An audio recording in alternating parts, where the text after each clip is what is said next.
Shalom, selamat pagi, selamat siang, selamat sore, dan selamat malam kami ucapkan bagi setiap saudara yang menyaksikan ibadah ini. Kami percaya bahwa kita semuanya selalu dalam keadaan yang sehat. Saat ini kita akan mulai ibadah, mari kita mempersiapkan hati untuk boleh memuji dan menyembah Tuhan bersama-sama. Selamat beribadah, Tuhan Yesus memberkati.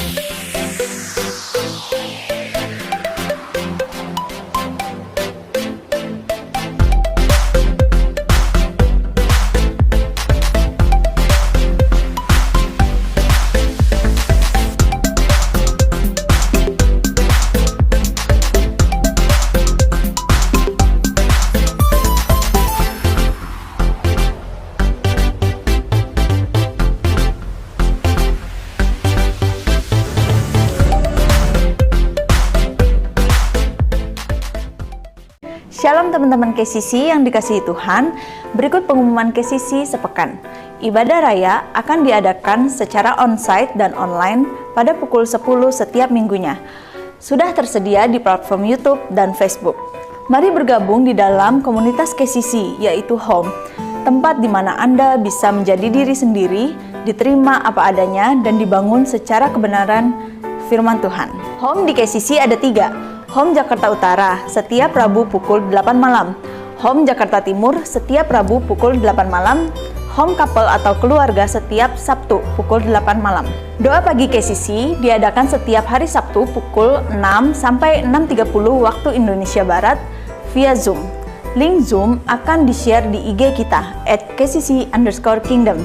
Mari membangun keintiman dengan Bapa di sorga lewat doa pagi. Bagi saudara yang membutuhkan dukungan doa, saudara bisa mengisi link permohonan doa yang disediakan saat ibadah online berlangsung di Facebook KCC Kingdom atau pada bio Instagram @kcc_kingdom.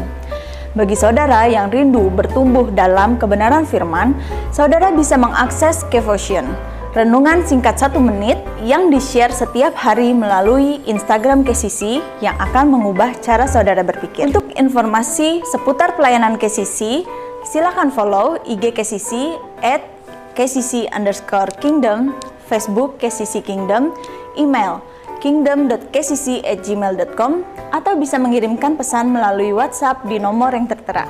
Mari siapkan hati untuk mengikuti ibadah. Dimohon selama berada di dalam ruangan, jemaat taat menjalankan protokol kesehatan 3M, memakai masker, mencuci tangan, dan menjaga jarak. Stay safe and healthy. Tuhan Yesus memberkati.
Bapakku yang setia, Kau Bapa, Kau Bapakku yang setia, Kau Bapa yang setia, Kau Bapakku yang setia.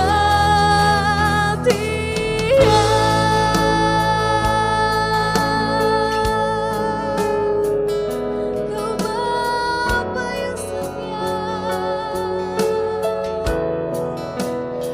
Engkau Bapa yang setia, Yesus. Kami mau bersyukur, kami mau bersyukur, haleluya.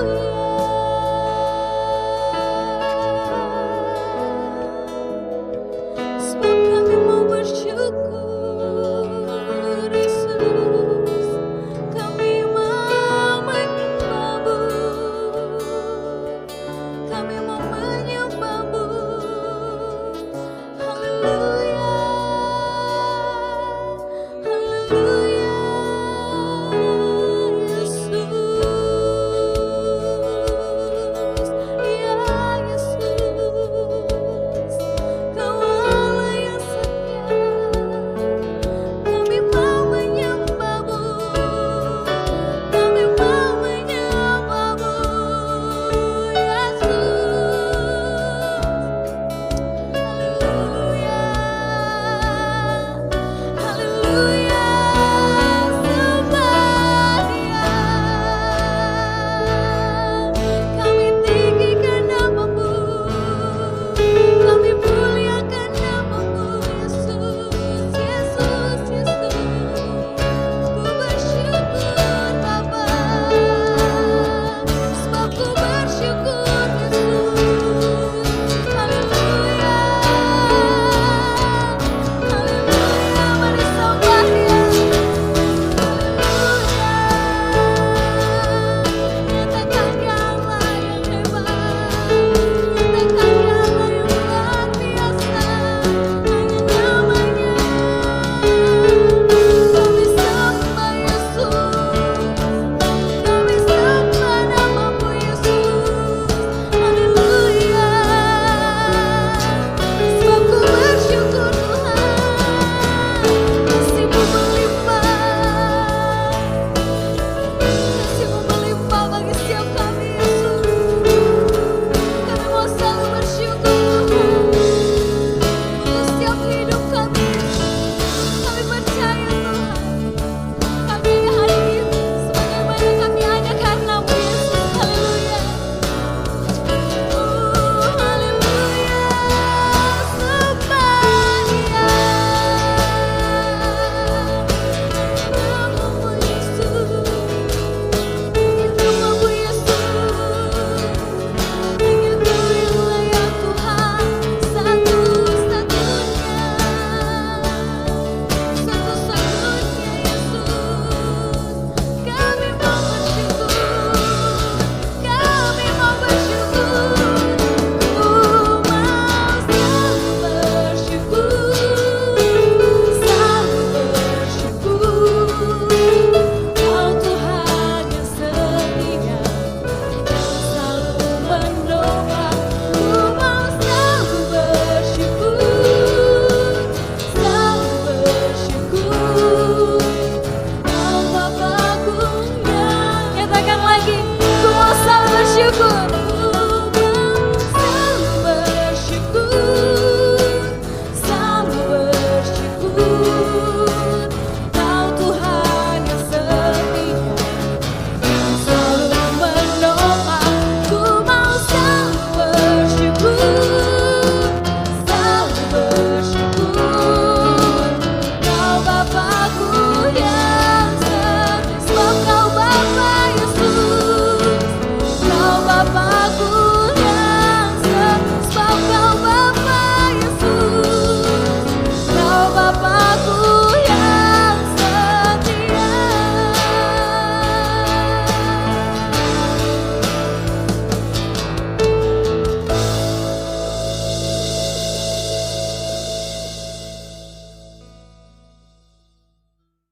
Shalom Saya ucapkan selamat pagi, selamat siang, selamat sore kepada saudara-saudaraku dimanapun berada. Saudara-saudara yang setia mengikuti ibadah online kita. Saya percaya dimanapun sekarang, bagaimanapun kondisinya kita bisa tetap ibadah. Karena kita hari-hari ini nggak dibatasi oleh media. Puji Tuhan, Tuhan berikan komunikasi yang baik, alat yang baik untuk kita bisa sama-sama tidak kehilangan satu kali pun ibadah kita. Nah, sebelum kita dengar firman Tuhan, mari sama-sama kita berdoa. Bapa, kami bersyukur, terima kasih buat kesempatan yang baik ini. Kami ada di awal bulan Mei, di mana kami bisa masuk kembali Tuhan di bulan ini. Dan kami percaya kami akan kembali menyaksikan kemurahan Tuhan di bulan ini. Ada banyak hal-hal yang baik yang Tuhan sediakan. Terima kasih Tuhan, Kau gembala kami yang baik, yang gak pernah meninggalkan kami, yang selalu membaringkan kami dalam rumput yang hijau. Terpujilah nama Tuhan, urapi hamba-Mu Tuhan, sampaikanlah isi hati Tuhan. Berbicaralah kepada setiap anak-anak-Mu Bapa. Di dalam nama Yesus, haleluya. Amin. Saudara-saudaraku, bulan yang kelima ini, bulan Mei ini, kita masuk dalam tema yang baru, yaitu komitmen. Komitmen adalah sesuatu yang mudah diucapkan, tapi tidak mudah dilakukan, tapi besar dampaknya. Saudara-saudara, tema besar kita 2021 adalah dewasa. Saya berharap saudara-saudara, kita yang ada di KCC ini, dan saudara semua yang mungkin menyaksikan ibadah kita, saudara-saudara, belajarlah untuk menjadi pelaku dari setiap firman yang kita dengar. Karena firman ini hanya berkuasa kalau dilakukan. Tidak ada kuasanya hanya sekedar didengarkan. Dan menjadi pelaku butuh konsistensi atau butuh komitmen. Sampai apa yang kita lakukan itu menjadi buah. Karena saudara, ketika pohon itu benih ditanam, sampai menjadi buah, itu bukan butuh waktu yang cepat, itu waktu yang sangat lama. Tetapi sabarlah, ketika saudara nanti berbuah, maka hidup saudara akan dinikmati oleh banyak orang. Tentu yang pertama-tama yang menikmati adalah orang yang paling dekat kepada saudara. Istri saudara, suami saudara, anak-anakmu, ya, lingkungan kantormu, teman-teman satu gereja, bahkan siapapun yang bertemu dengan saudara akan mengalami buahnya yang luar biasa. Nah, tapi saudara, marilah kita belajar dalam bulan ini untuk berkomitmen. Saya berdoa saudara mulai putuskan komitmen apa yang saudara mau bangun dalam bulan ini. Di home kita akan selalu belajar untuk menjadi pelaku. Ya, bukan cuma sekedar mengetahui, tapi menjadi pelaku. Khotbah saya hari ini judulnya adalah event versus proses.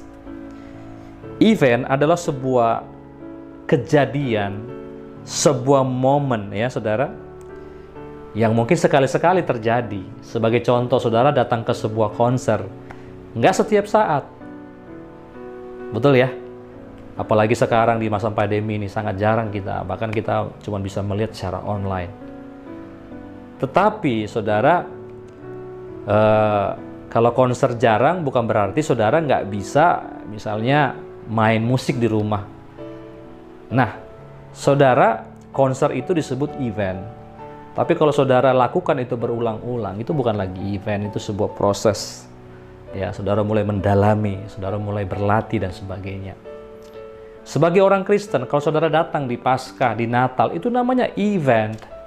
Ada banyak orang datang ke Paskah, ke Natal, rame gereja. Eventnya bagus. Tetapi saudara, kalau datang saudara rutin di hari Minggu, apalagi datang di komsel, itu bukan lagi event, itu proses. Nah, permasalahannya saudara mau hidup secara event atau proses? Nah, saudara tentukan pilihan. Dalam bulan ini mari kita belajar, kalau saudara mau ikut proses, berarti kita adalah orang-orang yang berkomitmen, saudara. Orang-orang yang belajar bertumbuh menjadi lebih baik, menjadi serupa seperti Kristus. Saya kasih contoh, jatuh cinta itu event. Tetapi tetap cinta itu proses. Saudara melihat mungkin perempuan atau laki-laki menarik, badannya keren, atletis mungkin dan sebagainya, cantik. Saudara tertarik, saudara jatuh cinta, itu event. Tetapi setelah akhirnya memutuskan untuk menikah, setahun, 2 tahun, 3 tahun, 5 tahun, 10 tahun, 15, 20, sampai seterusnya. Ini proses.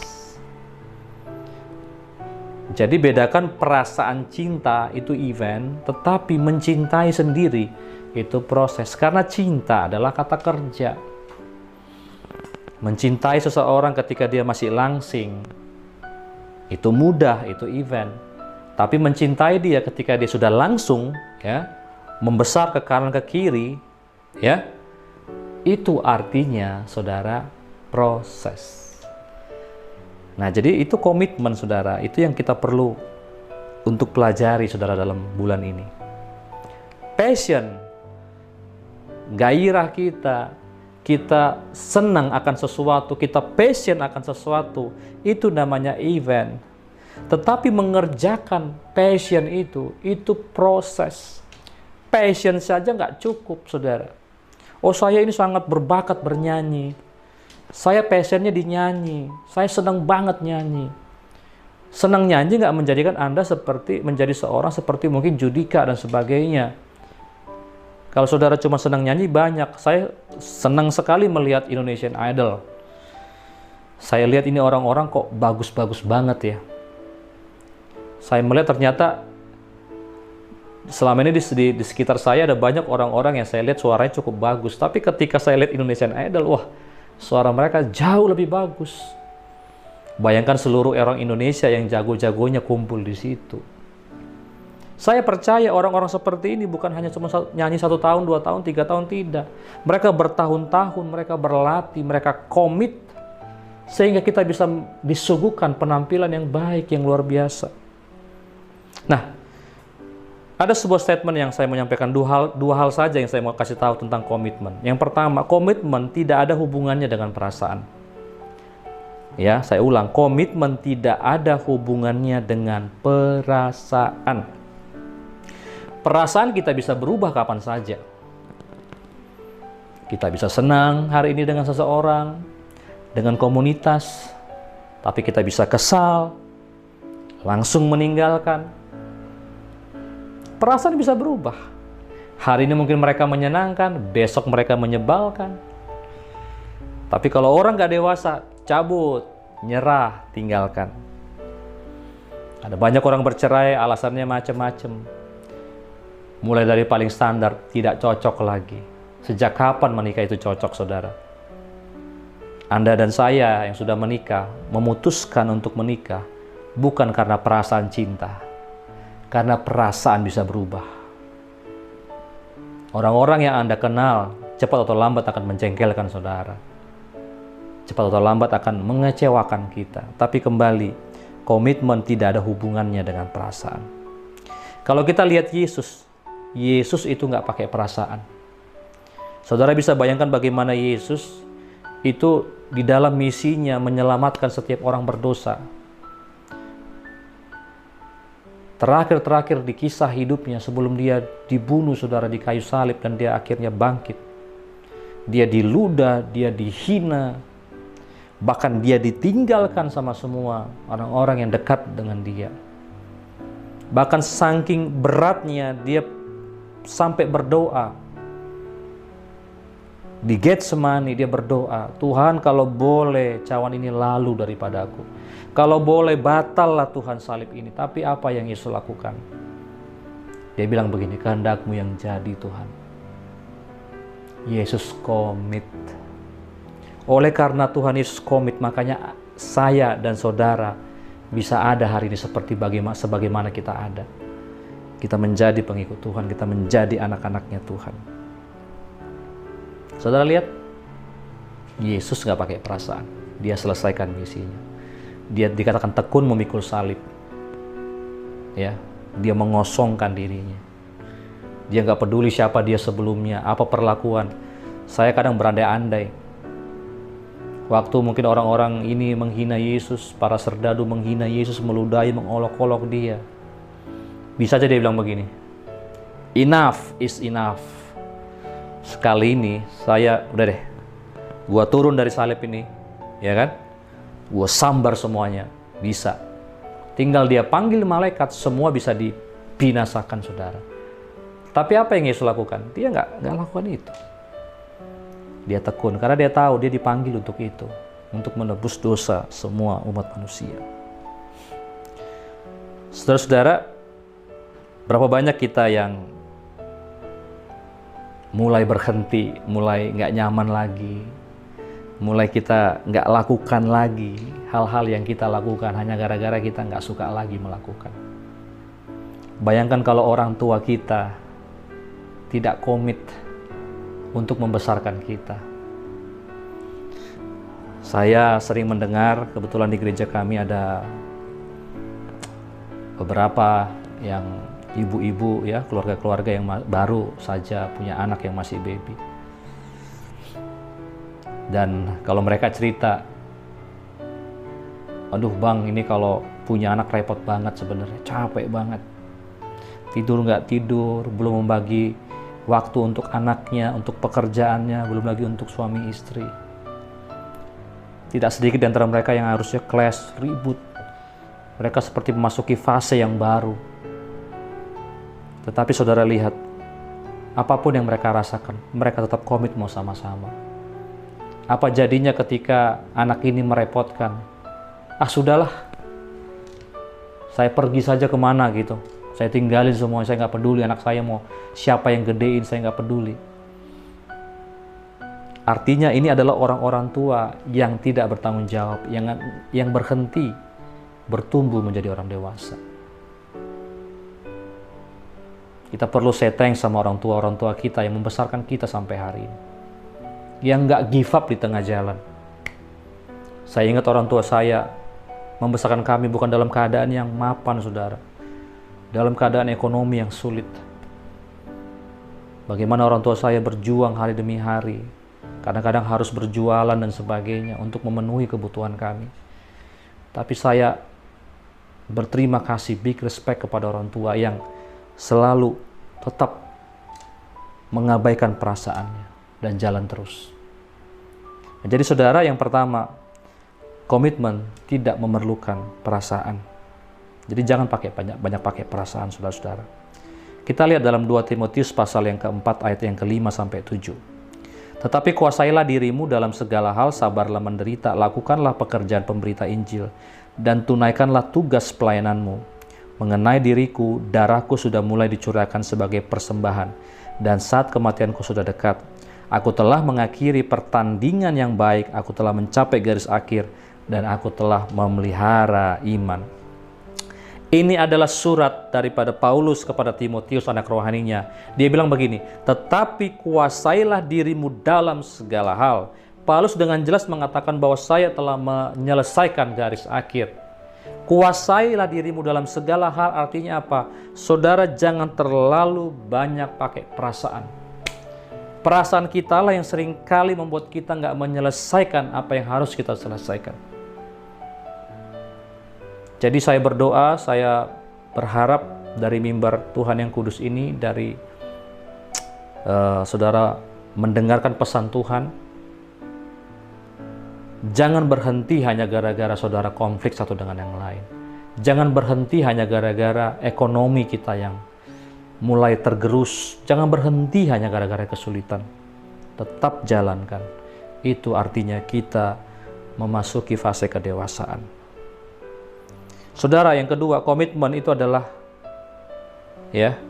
berhitung dulu, ya. Berhitung dulu, pikir-pikir dulu, setelah itu selesaikan sampai tuntas. Kita lihat Lukas pasal 14 ayat 28 sampai 30. Sebab siapakah di antara kamu yang kalau mau mendirikan sebuah menara tidak duduk dahulu, membuat anggaran biayanya kalau cukup uangnya untuk menyelesaikan pekerjaannya itu, supaya jikalau ia sudah meletakkan dasarnya dan tidak dapat menyelesaikannya, jangan-jangan semua orang yang melihatnya mengejek dia. Sambil berkata, orang itu mulai mendirikan tetapi tidak sanggup menyelesaikannya.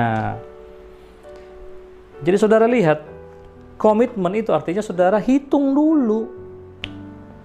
Siapa yang mau mendirikan sebuah menara atau sebuah rumah nggak duduk dulu bikin anggaran?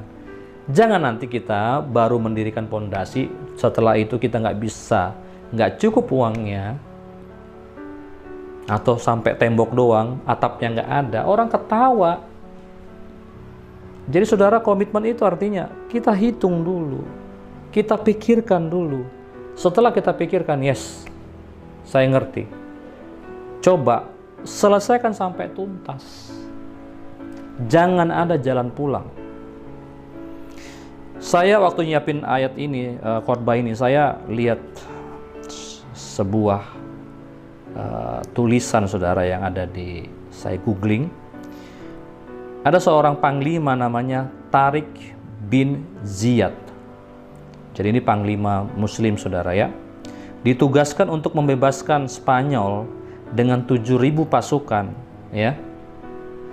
Pada tahun 711 Masehi. Jadi udah lama banget saudara. Nah, luar biasanya saudara, ada sebuah strategi yang menurut saya itu luar biasa. Dia memerintahkan semua tentaranya untuk membakar kapal dan seluruh bahan makanan. Jadi dia perintahkan semua. Jadi ketika mereka masuk ke pulau itu, mereka ingin membebaskan, mereka ingin perang, bakar seluruh kapalnya. Bahkan bukan hanya kapal, semua yang ada di kapal termasuk bahan makanan dibakar. Lantas seluruh tentara-tentara nanya, terus kita gimana pulangnya? Apa jawabannya saudara? Kita datang ke sini bukan untuk kembali. Kita hanya punya dua pilihan, menaklukkan negeri ini dan tinggal di sini, atau semua kita binasa, mati. Jadi pilihan cuma ada dua, saudara, menang atau mati. Udah gitu aja. Artinya nggak pulang.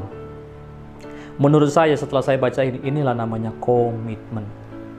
Selesaikan apa yang Anda mulai sampai tuntas. Waktu saya menyampaikan ini, saya juga bukan orang yang sempurna, saudara. Ada beberapa hal, ada dalam hidup saya yang saya nggak selesaikan sampai tuntas. Dan saya sudah berdamai dengan itu. Tetapi saudara, saya mendorong kita semua. Hari ini ketika Anda dengar pesan ini, selesaikan sampai tuntas apa yang Anda sudah mulai. Itulah namanya komitmen.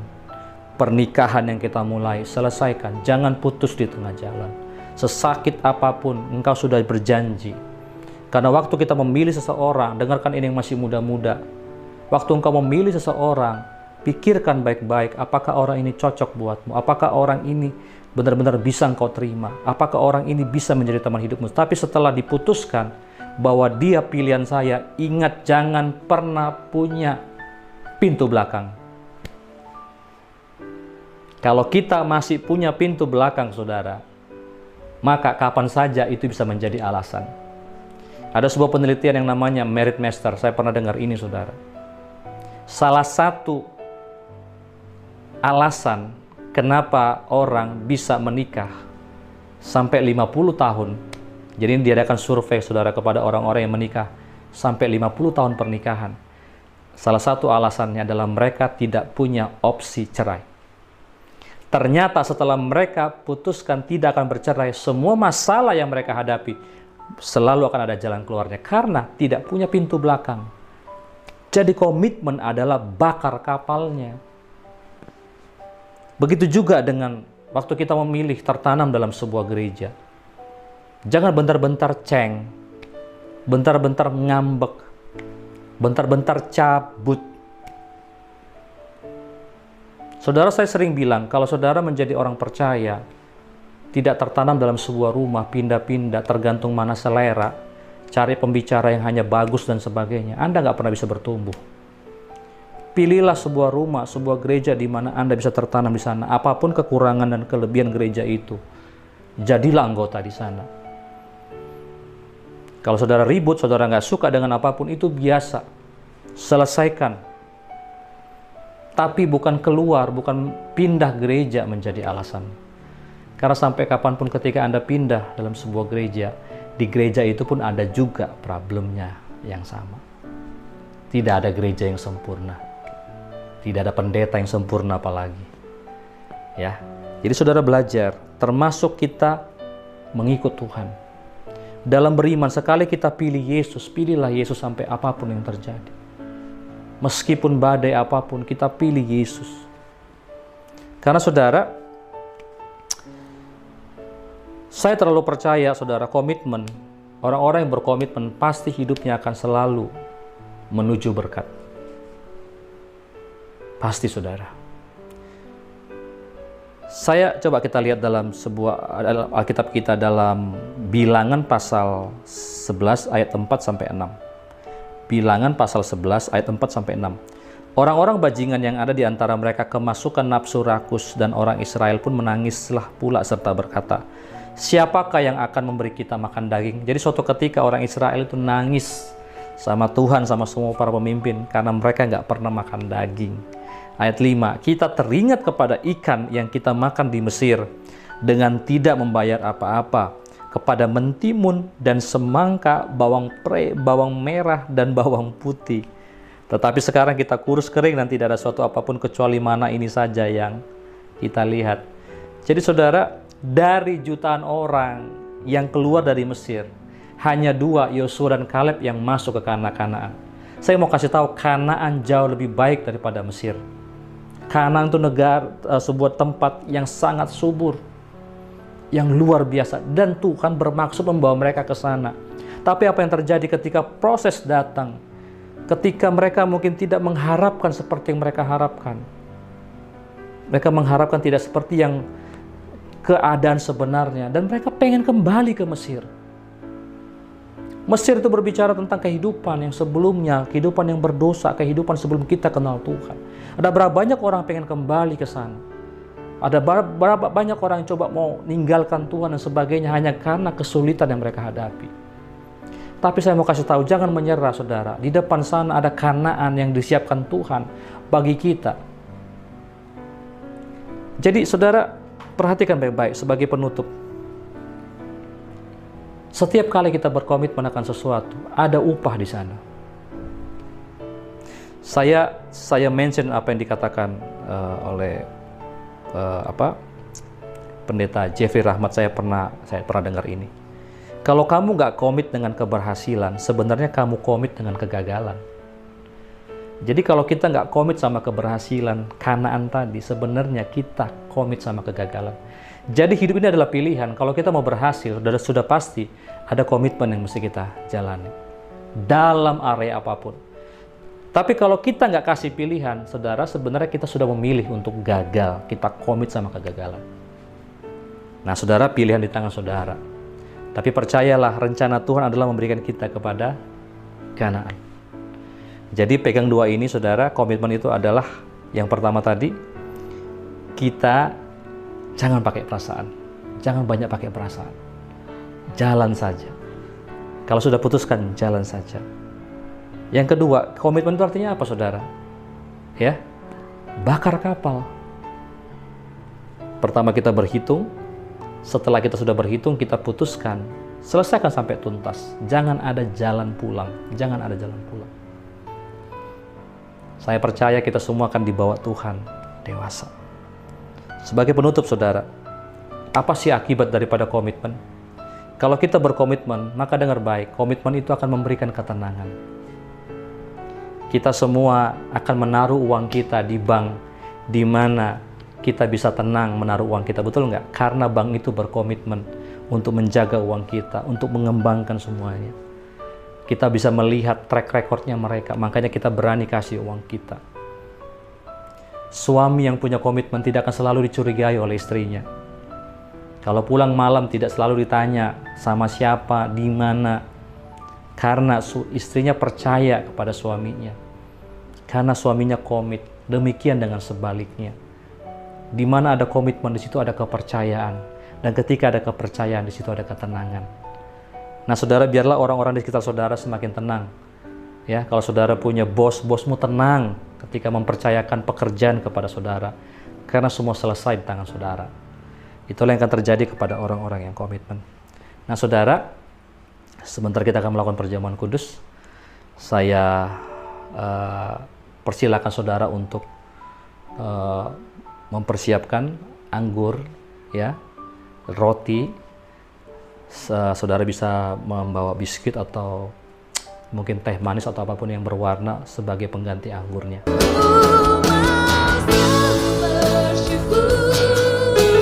Selalu bersyukur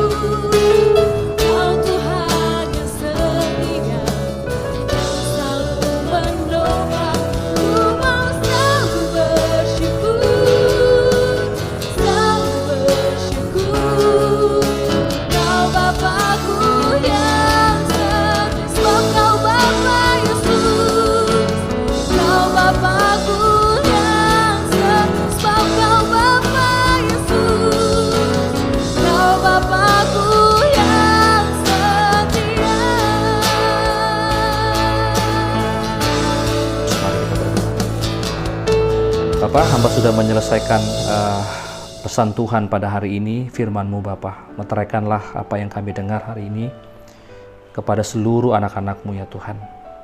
Biar kami yang mendengar kebenaran ini kami diberkati Tuhan. Kami hidup dalam komitmen Tuhan. Kami tahu kami sedang dibawa untuk dewasa, menjadi serupa seperti Kristus hari demi hari. Bapak, meteraikannya apa yang kami dengar. Dalam bulan ini ajar kami untuk melakukan setahap demi setahap komitmen-komitmen yang selama ini mungkin kami lupakan. Bantu kami Tuhan.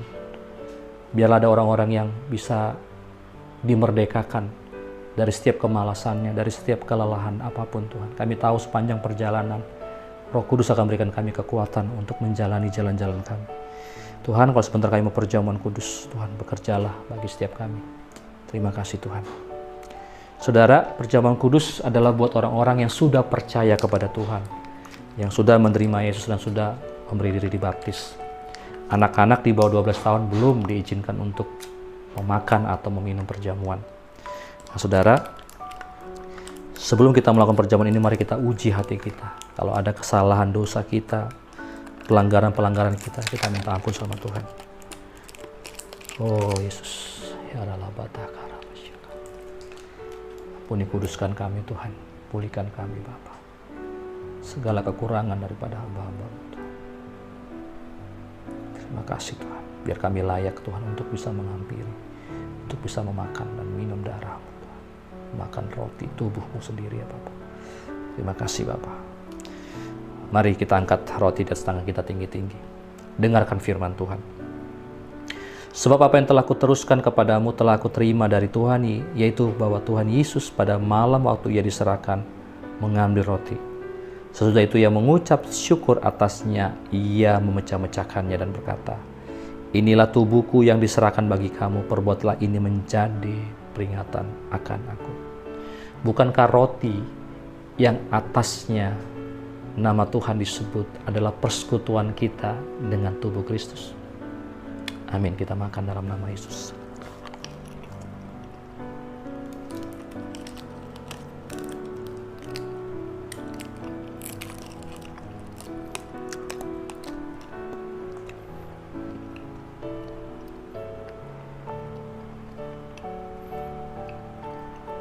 Mari kita angkat cawan dan tangan kita tinggi-tinggi.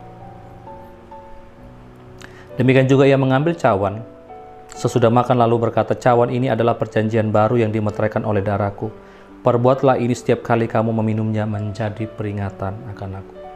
Bukankah cawan yang di atas tangan saudara adalah persekutuan kita dengan darah Yesus? Mari kita minum.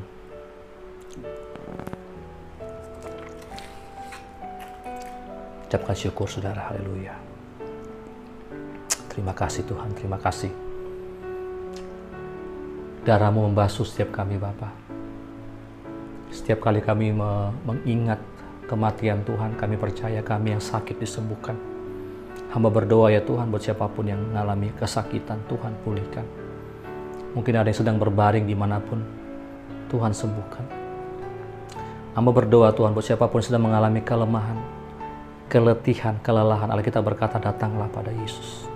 Aku berdoa biarlah Tuhan, mereka diberikan kekuatan, mereka dibangunkan kembali, mereka disegarkan kembali. Aku berdoa dalam nama Tuhan Yesus. Kami bersyukur Tuhan, terima kasih. Terima kasih Bapa. Sebelum kami pulang Tuhan, ulurkanlah tangan-Mu untuk memberkati umat-Mu Bapa. Kekasih-kekasih Tuhan, terimalah berkat anugerah yang berlimpah-limpah. Cinta kasih daripada Tuhan kita Yesus Kristus dan persekutuan yang manis dengan Roh Kudus kiranya menyertai saudara-saudara hari ini, besok bahkan sampai selama-lamanya. Kita yang diberkati sama-sama kita katakan amin, amin. Ibadah sudah selesai. Saya berdoa saudara semua mengalami sukacita dalam ibadah ini, dan bawalah pulang pesan-pesan Tuhan dan jadilah pelaku firman Tuhan. God bless you.